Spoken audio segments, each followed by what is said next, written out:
Sharon Ahn, now commonly known as Sharon Ahn, was the original North Harbour teen sensation, paving the way for Lydia Ko.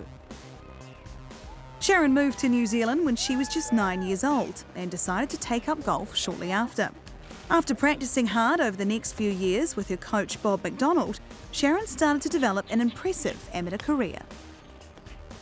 That's actually basically where I learned golf. And I did represent in New Zealand for a couple of years, and that was a lot of good experience with the New Zealand team. And I still have a little bit of Kiwi accent left for me, so I miss New Zealand a lot, yeah. Pint-sized Sharon played her junior golf at North Shore Golf Club, and there watching on in awe was an even smaller golf star in the making, Lydia Ko, 7 years her junior. The Ko and Ahn families would play practice rounds together, and it was Sharon who was the first to hit the headlines. In 2005, Ahn became the youngest player at the time to win the New Zealand women's stroke play at 14 years of age. I'm just totally amazed. I still can't believe it. I just had an awesome week. After Tasman Cup, I had a few good rounds there and good rounds here. Great. Sharon then went on to represent New Zealand at the Espirito Santo Trophy, Queen Circuit Cup and Tasman Cup, where she played a pivotal role in conquering Australia. I didn't feel much pressure. So was yesterday. I just came here to play golf course, not the partners that I've got. It's been great to play with Aussies, very good players.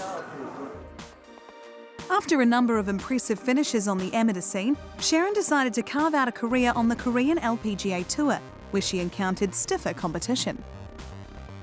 Since I was in New Zealand, I didn't know what the difference between Korean girls and the other girls from other countries, but I think it's the effort that their parents spend on their children.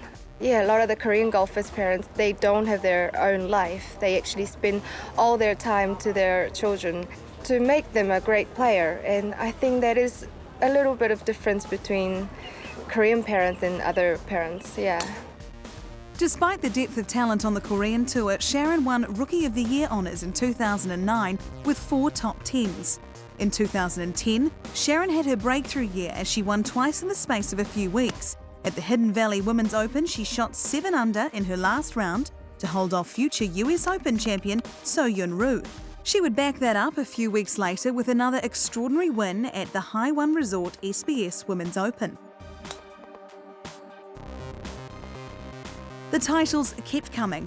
Billed as the sex symbol of the Korean tour, Sharon was voted the most fashionable player by her fans. As much as I'm a golfer on the course, I'm still a woman, you know. I like to get dressed and like to do my hair, and I always do my nails. I'm just, half side of me is very girlish, I know that, and I think that's the thing that I really love is that, you know, I get to be more girly. Ranked 174th in the world, Sharon has aspirations of making it to the LPGA Tour in America. That's something that I've always wanted from when I was very little. So maybe one day, yes, I would love to play on LPGA. I think it's pretty cool to play amongst all the world professional ladies and top class ladies. I would love to be on the tour with them one day. To get there, the former New Zealand stroke play champ needs to re-find her winning form on the Korean LPGA Tour. I think I'll just be on KLPGA this year. Plenty of events to play. We're expecting close to 30 events played in within 7 months, so it's going to be very busy scheduling. So basically I don't think I'll have enough time to actually travel around the world and play in other events. While she may not be winning the titles that Lydia Ko does, Sharon blazed a trail from the North Shore to the professional tours of the world, a path followed by another Kiwi teen sensation.